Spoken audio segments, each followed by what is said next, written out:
Hi friends అందరికి నేను మీ crazy blog channel ఈ రోజు బ్లాగ్ వచ్చేసి ఏమంటే పొద్దున అయితే పనికి వెళ్దామని అయితే నేనైతే పనికి అయితే వెళ్తున్నాను. అంతలో అయితే మా అక్క అయితే నాకైతే ఫోన్ అయితే చేసింది. దేని కొరకు చేసినని నేనైతే ఫోన్ అయితే కాల్ లిఫ్ట్ చేస్తే కానీ మా అక్క అయితే చెప్పింది ఏంటంటే రాఖీ కట్టడానికి వస్తున్నా, దాని కొరకు అయితే చెప్పింది. నేను మళ్ళీ అయితే ఇంటికి అయితే వచ్చేసినాను. నేను మా బొడ్డోడు అయితే కూర్చున్నాను. ఆ ప్లేస్లో అయితే నేను మా అన్న అయితే కూర్చుండాలి, కానీ మా అన్న అయితే బయట దేశంలో ఉన్నాడు. దాని కొరకు అయితే మా బొడ్డోడిని కూర్చోబెట్టి అయితే రాఖీ అయితే కట్టింది. ఎంతమందికి అక్కలు రాఖీ కట్టిందో మీరైతే కింద అయితే కామెంట్ చేయండి. అండ్ ప్లస్ మా వీడియో నచ్చితే కానీ like and share and subscribe చేసిన అయితే మర్చిపోకండి.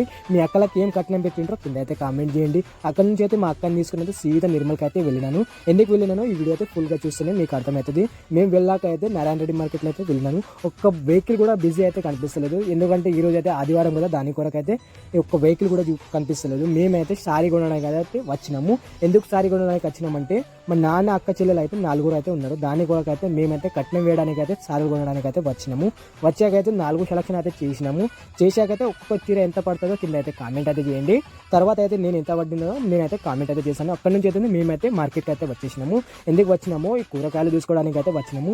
అన్ని సస్తా ఉన్నాయి, కానీ టమాటాలు అయితే చాలా పిరం అయితే ఉన్నది. 50 రూపాయలకి కేజీ అయితే ఉన్నది. మీ ఉన్న ప్లేస్లో అయితే ఎట్లా ఉన్నదో కింద అయితే కామెంట్ చేయండి.